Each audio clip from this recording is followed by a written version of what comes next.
चुनाव को लेकर राजनीति शुरू हो गई है। सुबह से रुझान जारी है। महाराष्ट्र हो, झारखंड हो या उत्तर प्रदेश के उपचुनाव, सभी जगह चुनाव के रुझान आ गए हैं। कई जगह परिणाम आ गए। उत्तर प्रदेश में 9 सीटों पर उपचुनाव हुआ था। इसको लेकर हम इस समय भाजपा नेता क्या कह रहे हैं उनसे बात करेंगे। मनीष जी हमारे साथ हैं। मनीष जी, भाजपा की क्या स्थिति है? देखिए, उत्तर प्रदेश में पिछले 7.5 साल से डबल इंजन की सरकार चल रही है। गांव गरीब किसान के लिए काम किया गया है, कानून का शासन स्थापित हुआ है और निवेशकों के लिए बेहतर माहौल हुआ है।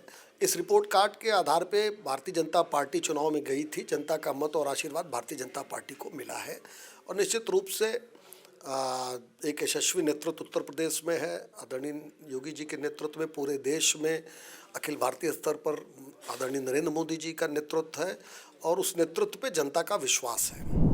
समाजवादी पार्टी और विपक्ष दलों का आरोप है, खासकर समाजवादी पार्टी का, ये जो बढ़त है ये भाजपा की जीत का परिणाम नहीं है, ये प्रशासन की जीत है। क्या कहना चाहेंगे?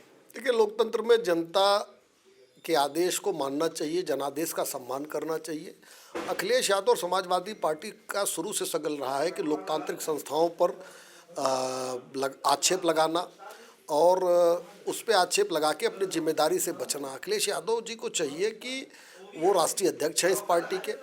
2012 के बाद से 2014, 17, 19, 22 लगातार उनको हार का सामना करना पड़ा है। जिम्मेदारी से न बचे, जिम्मेदारी उनको लेनी चाहिए और जनादेश का सम्मान करना चाहिए।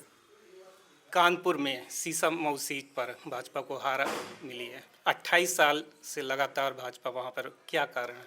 कि भारतीय जनता पार्टी जनादेश का सम्मान करती है।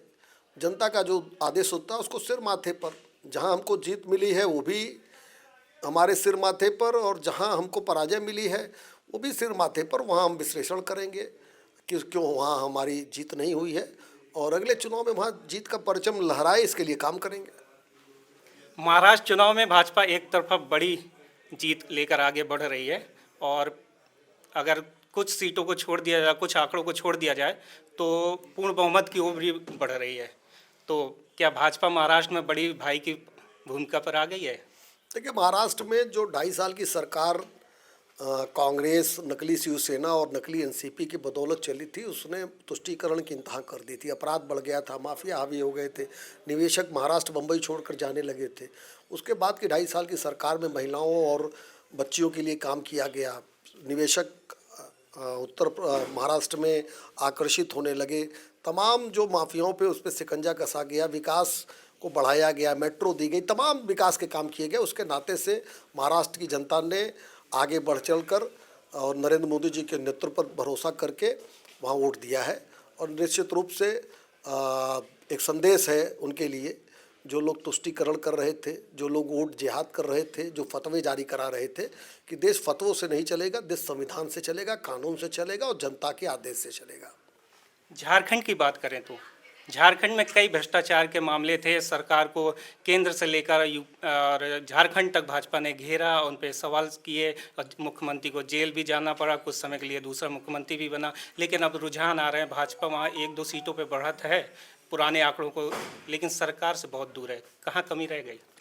देखिए, झारखंड में भी हमने काम किया था कि वहाँ चुनाव हम लोग जीते और तमाम सकारात्मक विषयों को हम लोगों ने जनता के बीच में रखा था। कभी कभी ऐसा होता है कि विषय सकारात्मक हो, पॉजिटिव हो, आपके पक्ष में भी हो, तो जनता कभी कभी उस चीज़ों को हो सकता है तात्कालिक रूप से नहीं समझे, लेकिन हम अडिग हैं। हम भ्रष्टाचार के खिलाफ जैसे हम लोगों ने लड़ाई वहाँ शुरू की, वहाँ लड़ाई लड़ते रहेंगे।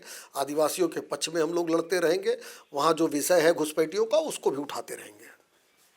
अगर भाजपा बड़ी जीत लेती है तो जीत का श्रेय किसको मिलेगा? देखिए, Bharatiya Janata party collective leadership की पार्टी है और निश्चित रूप से पूरे देश में नरेंद्र मोदी जी के नेतृत्व में भारतीय जनता पार्टी चुनाव लड़ती है।